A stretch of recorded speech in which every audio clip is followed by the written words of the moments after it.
Boa noite, meus irmãos. Que a graça e a paz do nosso Senhor estejam com cada um de nós. Vamos passar ao momento em que ouvimos a exposição da palavra de Deus.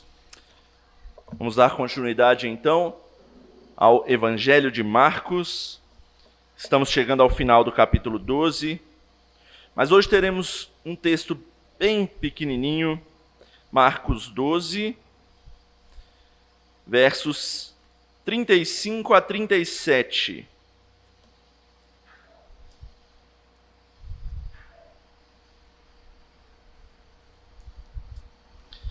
Marcos capítulo 12, 35 a 37, apenas esses 3 versículos, mas que tem muito a nos ensinar.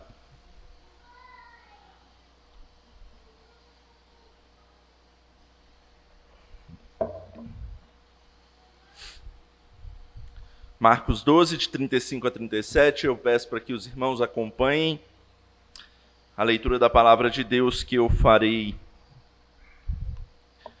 Apesar de ser um texto pequeno, prestem atenção, é a palavra de Deus que está sendo lida. E ela diz assim: Jesus, ensinando no templo, perguntou: Como dizem os escribas que o Cristo é filho de Davi?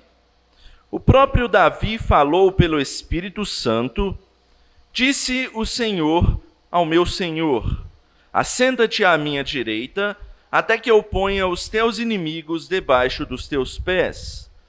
O mesmo Davi chama-lhe Senhor. Como, pois, é ele seu filho? E a grande multidão o ouvia com prazer. Até aí a palavra de Deus, vamos orar mais uma vez. Santo Deus, louvamos ao Senhor por essa pequenina parte da Tua palavra, que através dela, através do Teu Espírito, o Senhor possa falar aos nossos corações e sejamos edificados e transformados por Ti nessa noite. É o que eu peço em nome de Jesus. Amém. Eu acho difícil alguém aqui na igreja nunca ter recebido aquelas ligações que eu considero as mais chatas possíveis, de gente que ou te oferece um cartão de crédito, ou te oferece um contrato de internet, ou então vira para você e fala que você ganhou ou está participando de uma premiação da qual você nunca se inscreveu na vida. Eu recebo essas ligações aos montes por dia. Eles ligam sempre oferecendo, e para eles é a coisa mais impressionante desse mundo. E mesmo que você diga não insistentemente para eles, eles continuam insistindo. Se você pede para parar de ligar, se você pede para retirar o seu número ali da base de telefones que eles têm, falando, eu não vou aceitar, não importa quantas vezes você me ligue, não acontece nada. Então o que resta para fazer é ignorar. Quando a gente atende e fala que já é do banco, de algum banco a qual você não é o seu banco, a maioria das pessoas já desliga o telefone, nem continua a ligação. Se alguém te ligar e o DDD for de outro estado, tem gente que já nem atende mais, já só desliga de uma vez. Não, isso aqui é o banco me oferecendo alguma coisa, isso aqui é alguém, não importa, não é para mim, algo que me interessa, eu só vou ignorar. Mas ignorar essas coisas é fácil. Não muda muita coisa na nossa vida se eu ignorar um cartão de crédito, se eu ignorar uma premiação da qual eu nunca nem me inscrevi. Mas existem certas coisas na nossa vida que não são tão simples assim de ignorar. A gente não pode simplesmente desligar o telefone, a gente não pode simplesmente deixar para lá. Por exemplo, se você recebe uma ligação dizendo que um parente próximo a você veio a falecer, não dá para deixar para lá. Não é alguma coisa que você simplesmente ignora. Ou então, se a sua esposa vira para você e diz, eu estou grávida, não dá para você responder para ela algo como, legal, e o que vai ter no almoço hoje mesmo? Não é algo que a gente ignora, são coisas que mudam a nossa vida. São coisas que transformam a nossa vida por completo. E esse pequenino texto de hoje, Jesus que estava sendo bombardeado por vários questionamentos aqui nesse capítulo, agora é ele quem faz a pergunta. E a indagação dele é impossível de ignorar. Ou você crê, ou você não crê. Não tem como deixar para lá. Ou você crê, ou você não crê. E isso, a sua resposta a essa indagação, ela vai moldar o seu caminho nesse mundo e no porvir. Por isso, o que a gente precisa aprender hoje nesse texto é muito simples. Jesus, ele é Senhor. Ele vai mostrar isso para nós. Ele mostra e já tem mostrado isso para nós em Marcos. E o que nós dizemos sobre isso não pode ser ignorado, mas é determinante na nossa vida. Vou repetir, Jesus, ele é o Senhor.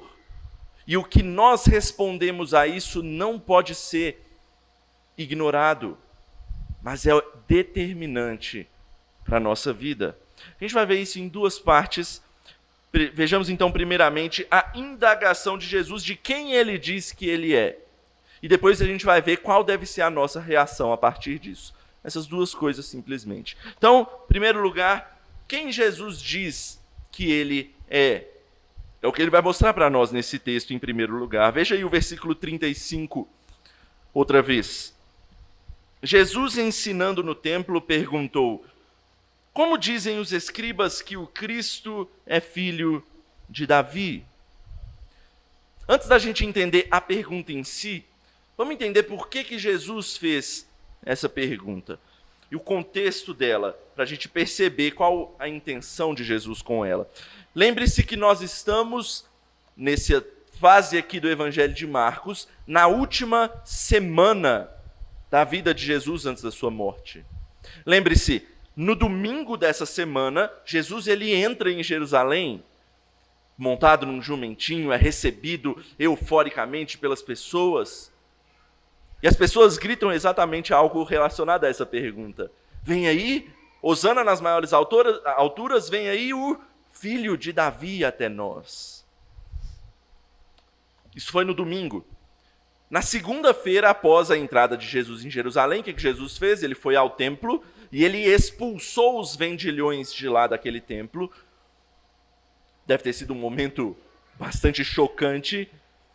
E Jesus não fala muita coisa naquele dia, ele expulsa, fala o porquê e depois simplesmente vai embora. E então chega a terça-feira. E nós estamos na terça-feira desde o início do capítulo 12. Deve ter sido um dia muito cheio. Desde de manhã cedo, Jesus vai ao templo com seus apóstolos nessa terça-feira. E ele é questionado, bombardeado de questionamentos. A sua autoridade, em primeiro lugar, foi questionada pelo Sinédrio. O Sinédrio deve ter ficado bastante invocado com o que Jesus fez no templo expulsando os vendilhões. Então o Sinédrio vira para Jesus e fala: que autoridade você tem para fazer tal coisa? Foi o primeiro questionamento a Jesus ali naquela terça-feira. Depois, em seguida, os fariseus vão até Jesus e o questionam a respeito das questões dos impostos. Lembra da pergunta? É lícito dar imposto a César ou não? A gente só tem que se atribuir a Deus? Então, mais um questionamento feito a Jesus. Depois, os saduceus vão até Jesus com a questão da ressurreição. Eles questionam a Jesus. E, por fim, nós vimos no domingo passado a respeito de um escriba que questiona Jesus sobre o grande mandamento. E no final do último texto, no versículo 34 aí desse mesmo capítulo, é dito que ninguém mais ousava interrogar a Jesus. Finalmente, todos ali perceberam que não dava. Não tinha ninguém que era capaz de pregar uma armadilha em Jesus. Ninguém superava a sua sabedoria. Então todo mundo se calou. Jesus então aproveitou a oportunidade. A atenção estava voltada para ele, mas ninguém mais ousava dizer nada. Jesus então, ele mesmo diz: Ele aproveita a oportunidade para que ele mesmo faça uma nova questão. Se Jesus abrisse a boca para falar naquele momento, qualquer coisa, as pessoas certamente voltariam toda a sua atenção para ouvir o que ele dizia. Jesus se aproveita disso para fazer um questionamento extremamente importante. Tem um comentarista chamado Ralph Martin, que ele diz que depois de um grande dia de questionamentos, Jesus vem com a grande questão do dia, a principal questão do dia. Jesus então pergunta: como dizem os escribas que o Cristo é filho de Davi? Só uma coisa importante a respeito do que ele diz. Ele diz o Cristo. Ele não se chama diretamente de Cristo aí, para não escandalizar ali a quem ele está fazendo a pergunta, para que eles pudessem ouvir e refletir a partir daquilo. Mas o Cristo aí tem um significado de Messias. Eu não sei se você sabe, mas Messias e Cristo são a mesma coisa, é a mesma palavra em línguas diferentes. Messias em hebraico e Cristo em grego significa a mesma coisa, que é o ungido. Ou seja, aquele que foi o escolhido para reinar, né? Por isso que os reis eram ungidos também no Antigo Testamento. Então, Jesus questiona: como dizem os escribas que o Cristo, o Messias, é o filho de Davi? A pergunta de Jesus é sobre como os escribas podem dizer que o Cristo é o Messias prometido, filho de Davi, ou é um descendente de Davi. Como é que eles podem dizer isso? A Bíblia é clara a esse respeito. Os judeus, e inclusive os próprios escribas, criam na descendência davídica de Cristo, do Messias. Ou seja, todo mundo sabia que o Messias ia vir da família de Davi. Mas a intenção de Jesus para essa pergunta é que é importante. Note isso. O que Jesus pretende dizer é mais ou menos algo assim: como podem dizer os escribas que o Cristo é meramente o filho de Davi?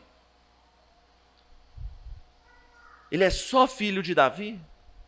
É só essa a característica principal? Bom, a gente vai entender isso melhor lendo o restante da resposta de Jesus. Veja aí o versículo 36. O próprio Davi falou pelo Espírito Santo. Disse o Senhor ao meu Senhor: assenta-te à minha direita, até que eu ponha os teus inimigos debaixo dos teus pés. Jesus está citando o Salmo 110, versículo 1. Inclusive, a gente leu esse salmo hoje durante o culto. E o Salmo 110 é o texto mais citado do Antigo Testamento no Novo Testamento. Ele é citado cerca de 39 vezes no Novo Testamento, tem alguma referência a ele no Novo Testamento. E por quê? Porque é um texto com forte apelo messiânico. Ele fala muito abertamente sobre o Messias. Mas o que Jesus pretende em citar esse texto? O que esse texto tem a ver com a questão? Vamos entender, então, o contexto do Salmo 110. O Salmo 110 ele era um salmo muitas vezes cantado ou recitado durante posses de reis de Israel ou de Judá. A questão mais intrigante está na primeira linha do salmo, que é justamente a que Jesus foca aqui na sua indagação. Disse o Senhor ao meu Senhor. Veja que tem duas palavras, Senhor, aí nessa linha. E as duas palavras na língua original são diferentes. São dois senhores aí diferentes. O primeiro Senhor, no hebraico, é o Yavé.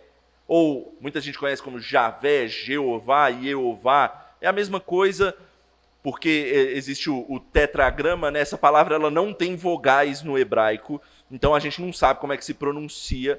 A gente só tem as consoantes e a gente crê que é algo relacionado a isso. Yavé ou Jeová ou algo assim. E esse é o primeiro nome de Deus, é o nome principal de Deus. Ele refere-se ao Senhor, ao Deus Trino.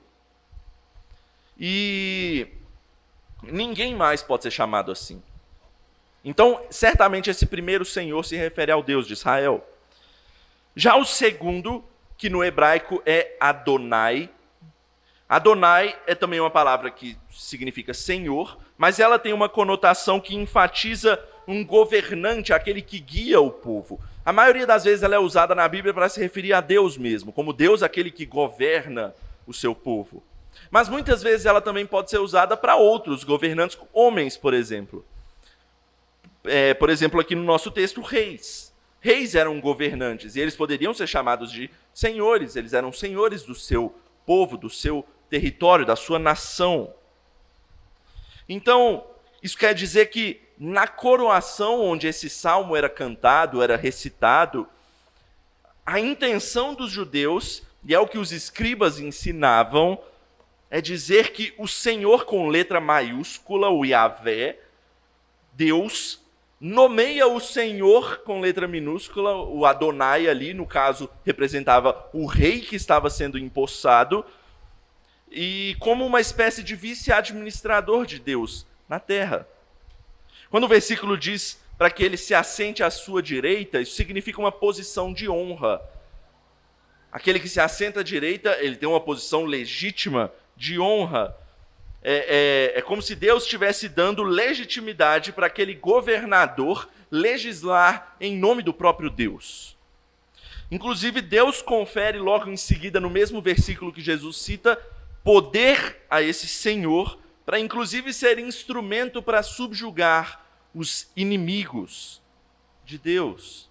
Não é isso que está escrito lá no Salmo 110 do nosso texto, que está no nosso texto? Disse o Senhor ao meu Senhor, assenta-te à minha direita, legitimidade, ou seja, é um vice-governador, até que eu ponha os teus inimigos debaixo dos teus pés, ou seja, direito de subjugar os inimigos do próprio Deus. Ele seria como um vice-regente do próprio Deus.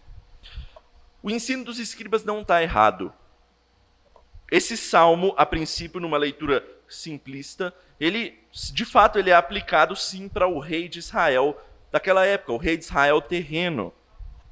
Mas com a queda da monarquia israelita, desde o exílio, o salmo passou a ser visto como um salmo messiânico.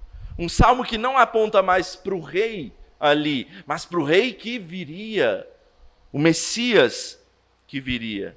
Ou seja, o povo judeu esperava que o descendente de Davi que viria, ele reassumiria o trono de Israel e subjugaria os inimigos do povo de Deus, trazendo vitória ao povo. Só que eles criam em algo mais específico a respeito de Davi. Eles queriam uma rememoração da época de Davi, ou até superando essa época, quando a nação de Israel teve seu período áureo de expansão, domínio e riqueza. O povo de Israel, ele via em Davi o maior rei, o paradigma dos reis que Israel teve na história. Então eles esperavam, no mínimo, eles ficariam satisfeitos se Deus enviasse um novo Davi, o Messias esperado, descendente do rei Davi. Esse é o contexto do salmo que Jesus cita aqui. E o que Jesus pretende dizer com isso? O que Jesus pretende dizer com isso é o que os escribas não notavam.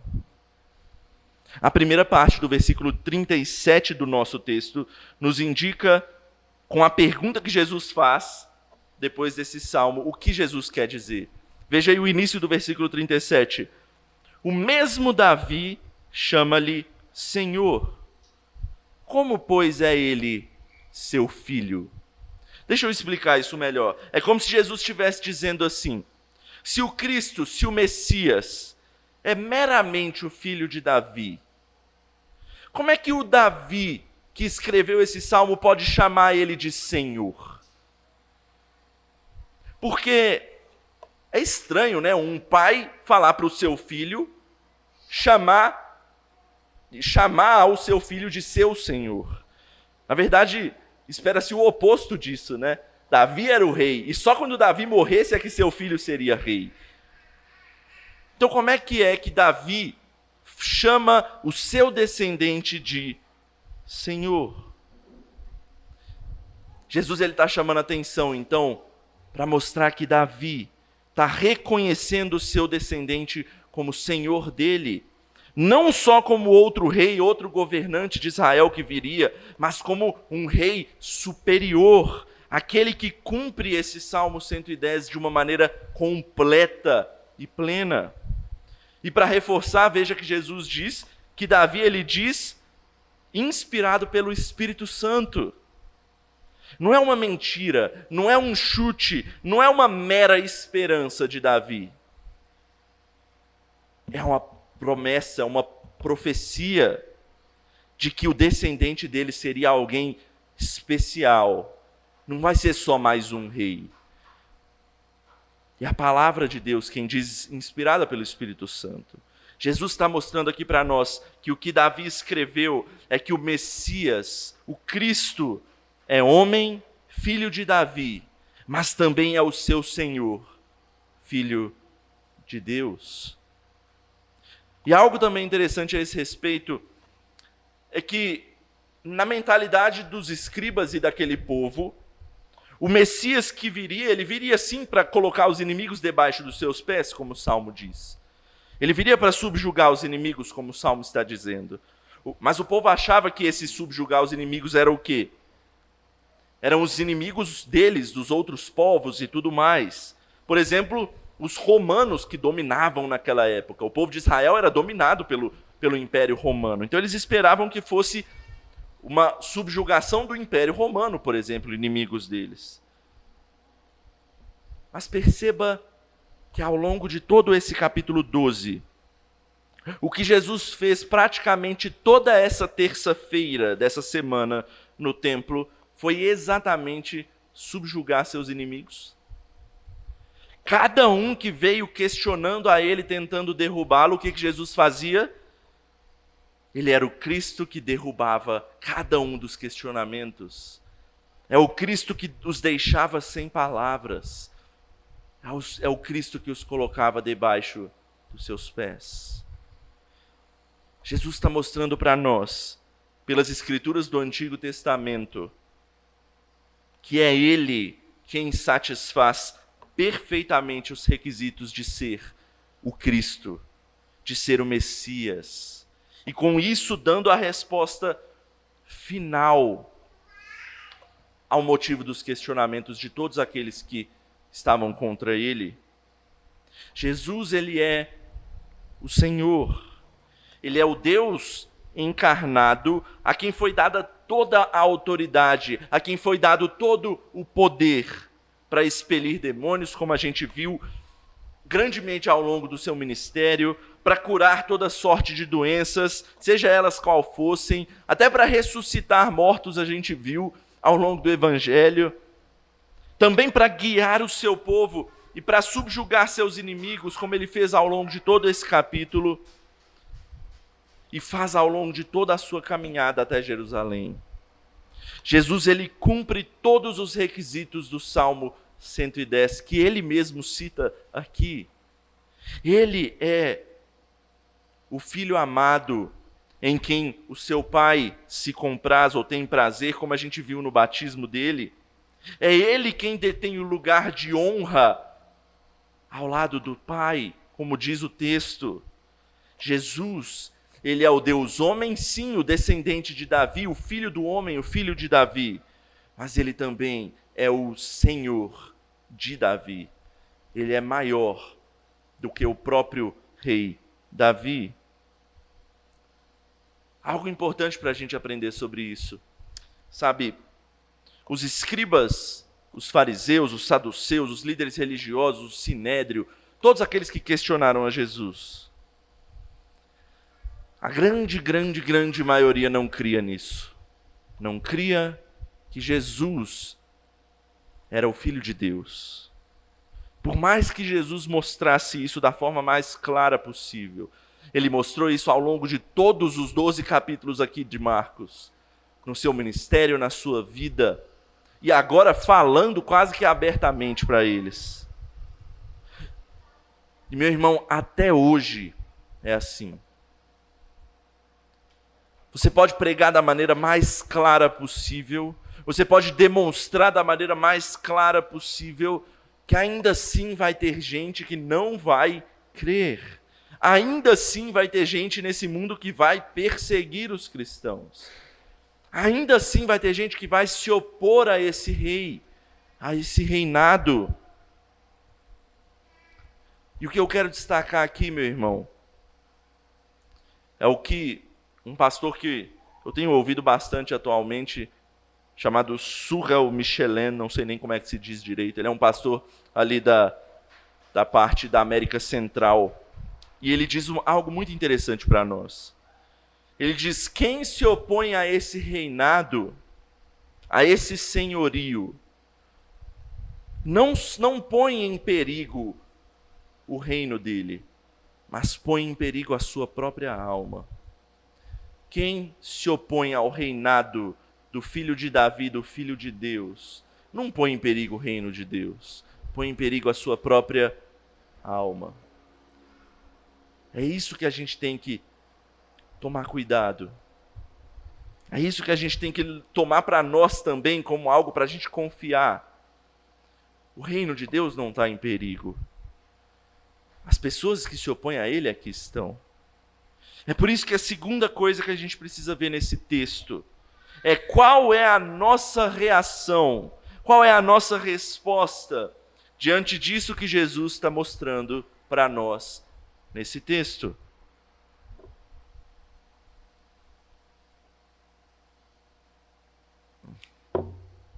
Jesus é o Messias prometido, ele é Deus. E essa não é uma afirmação como se fosse uma ligação de uma pessoa que te oferece um cartão de crédito. É o tipo de coisa que a gente não pode ignorar. É o tipo de coisa que a sua vida depende. Então, em segundo lugar, a gente precisa ver a nossa reação diante da fala de Jesus. Mas vejamos então primeiro como o próprio povo que estava ali na história, que estava ali diante de Jesus, que estava lá dentro do templo, reage diante disso que Jesus disse. Veja mais uma vez o versículo 37. Jesus vai perguntar, né? O mesmo Davi chama-lhe Senhor. Como, pois, é ele seu filho? E a grande multidão o ouvia com prazer. Interessante dizer que há uma multidão aí. Eles estavam dentro do templo, naquele dia em que Jesus foi questionado por um monte de gente. E eu imagino que as coisas foram se formando, né? A multidão foi crescendo cada vez mais ali. Por quê?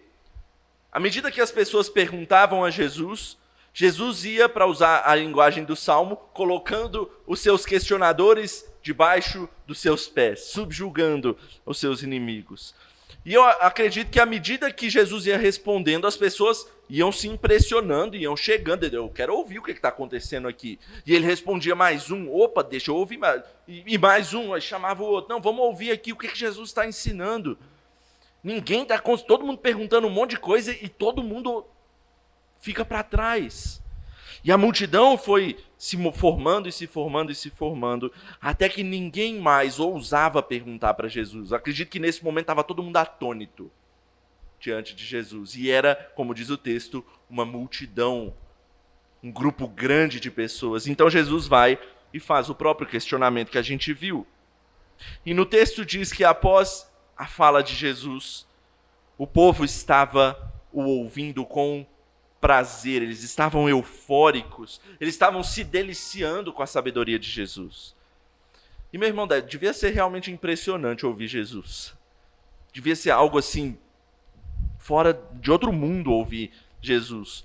Porque a palavra de Deus nos diz que nunca houve alguém que interpretasse as Escrituras com tamanha precisão. Nunca houve alguém que ensinasse as Escrituras com tamanha imponência. Normalmente a gente gosta de ouvir uma pessoa que tem muito conhecimento, que passa bem o conhecimento e que tem imponência para falar. Nunca houve alguém que expressasse os ensinos bíblicos de Jesus na própria vida como ele fazia. Então, devia ser impressionante mesmo ouvir Jesus. E o povo ouvia com prazer, querendo mais e mais. Tem até uma música que vira e mexe a gente canta, né? Que diz exatamente isso. Eu quero mais de Deus, muito mais de Deus. E a música está certa. A gente tem que querer mais de Deus mesmo. A gente tem que desejar mais de Deus. A pergunta é: com qual intenção?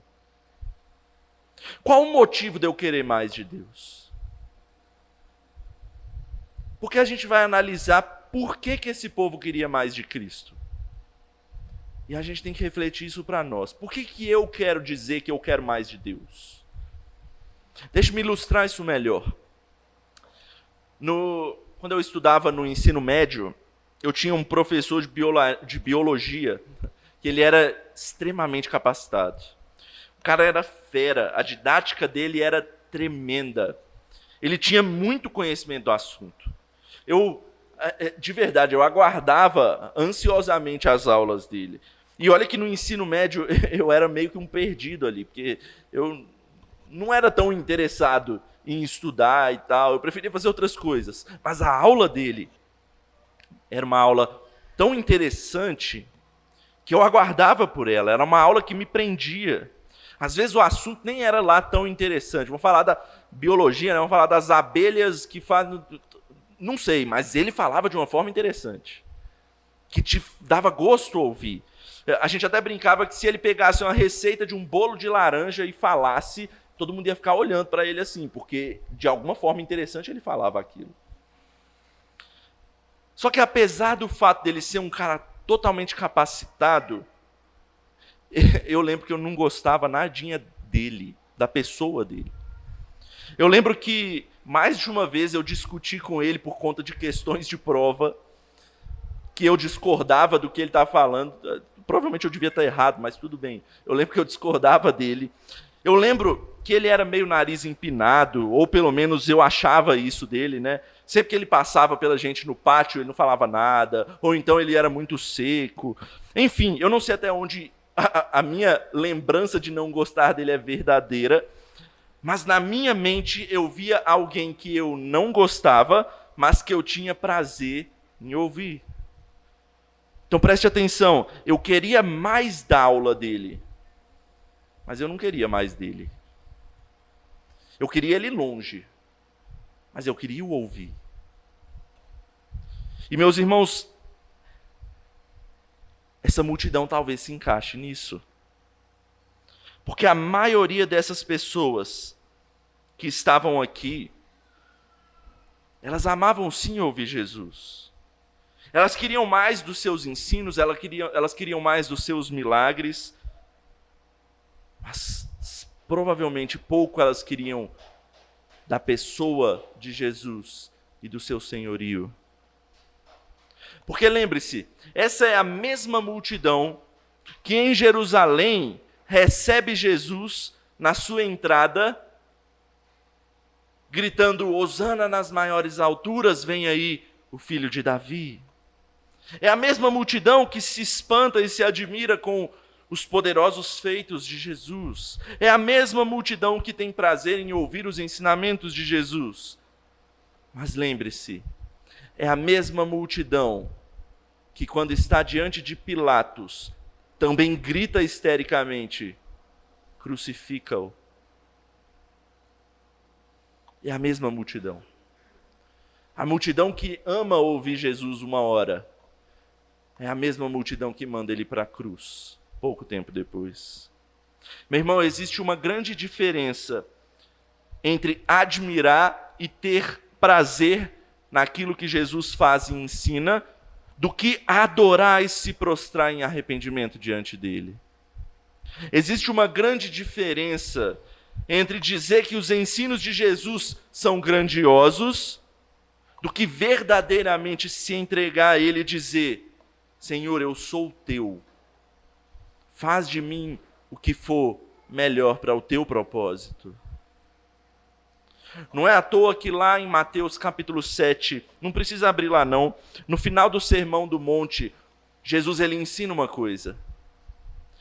Eu não sei se você lembra, mas Jesus ele está ensinando sobre pessoas que viriam a ele no final, e elas diriam algo assim: nem todo que me diz Senhor, Senhor, entrará no reino dos céus. Mas quem é que vai entrar no reino dos céus? Aquele que faz a vontade de meu Pai que está nos céus. Ele continua: muitos naquele dia hão de dizer-me: Senhor, Senhor, Porventura não temos nós profetizado em teu nome? Em teu nome não expelimos demônios? E em teu nome não fizemos muitos milagres? E o que Jesus responde? Nunca vos conheci. Apartai-vos de mim, os que praticais a iniquidade. Meu irmão, não adianta se dizer cristão se você não vive como um verdadeiramente. Não adianta pregar o evangelho e fazer tudo aquilo que eles falaram, expelir demônios, até fazer milagre, se o evangelho não mudou o seu coração. Não adianta dizer que você crê em Deus. O mundo diz aí, a maioria, que crê em Deus. Mas se você vive como se Ele não existisse e exigisse coisas de você. Não adianta cantar que Jesus Cristo é Rei, se você não se submete ao reinado dele, buscando obedecer cada um dos seus decretos. A palavra de Deus é clara para nós, em dizer que Cristo é o Senhor. A questão é, qual é o caminho que a gente toma a partir disso? Jesus Cristo é o Rei prometido, é aquele que veio trazer salvação para esse mundo. Ele veio pagar pelos pecados de todo aquele que nele crê. E você pode se admirar e dizer que essa é uma bela história. Essa história pode até arrancar lágrimas dos seus olhos, ao ver quanto Cristo sofreu em lugar do seu povo. Vira e mexe, a gente chora lendo livros, vendo filmes de histórias belas. Mas se você considera essa só mais uma bela história, você está tomando o caminho contrário. Porque nada disso importa de verdade, se o que nós não tivermos for uma fé verdadeira, que move o nosso coração em arrependimento dos nossos pecados e em obediência a esse Senhor. O que você diz? Cristo é o seu Senhor? Hoje a gente viu que Ele é. Ele diz que é. Ele não é chamado Cristo por capricho. Ele é o próprio Deus. Não há como ignorar isso. A ligação que você recebe hoje nessa mensagem aqui traz uma palavra que você não pode ignorar. Ou ela te indica o caminho de salvação, ou ela te indica o caminho de condenação. Nada pode alterar o fato de que Cristo está sentado em seu trono à direita de Deus Pai nos céus. E a palavra diz que Ele um dia voltará para julgar vivos e mortos. E não há quem possa se opor a tal fato. Ele reina e reinará para todo sempre. Ou você pode dizer que Ele é Senhor, Senhor, como disseram aqueles homens que Jesus cita, mas não de coração aberto, por pura admiração, ou às vezes até exigindo simplesmente que Ele satisfaça os seus desejos. Tem muita gente que vai até Deus só para isso, para que Ele satisfaça os seus desejos. Ou então você pode dizer como Davi: Senhor, o meu Adonai, o meu governante, o Messias prometido de fato, o honrado, a quem eu me coloco debaixo dos pés, pois não há quem possa resistir à sua amável autoridade. Eu vou finalizar com um texto importante da própria palavra de Deus. Lá em Filipenses capítulo 2, tem um texto que diz assim, que o filho de Davi, o filho do homem, ele se encarnou, a si mesmo se esvaziou, assumindo forma de servo, tornando-se em semelhança de homens, e reconhecido em figura humana, a si mesmo se humilhou, tornando-se obediente até a morte, morte de cruz. Só que o texto dá uma virada. Mas esse mesmo homem é também o Filho de Deus, pelo que também Deus o exaltou sobremaneira e lhe deu o nome que está acima de todo nome, para que ao nome de Jesus se dobre todo o joelho, nos céus, na terra e debaixo da terra, e toda língua confesse que Jesus Cristo é Senhor. Para a glória de Deus Pai. A reflexão que fica para nós, nesse pequenino texto, é como nós reconhecemos esse Jesus. Para você, ele é meramente o filho de Davi, um homem com bons ensinamentos, ou ele é tanto filho de Davi como filho de Deus, o seu Senhor? Vamos orar? Santo e eterno Pai, que o Senhor, ó Pai, possa gravar essa pergunta em nossos corações e que nós saibamos, ó Deus, respondê-la a partir dos ensinamentos do próprio Jesus, que Ele é o nosso Senhor. Ele é o homem filho de Davi que veio, mas Ele é o Senhor de Davi, o Senhor desse mundo, a qual nós dependemos, a qual não há outro caminho, a qual nós possamos ser salvos se não for por Ele. Deus, nos ajude a crer, não só por admiração, mas a colocar os nossos corações diante do Senhor e entregar-nos ao Senhor de corpo e alma, para que o Senhor nos guie da melhor maneira, pois só o Senhor tem a melhor maneira, pois só o Senhor é o caminho, pois só o Senhor tem vida para nos dar. É o que nós pedimos e oramos no nome do nosso Senhor Jesus. Amém.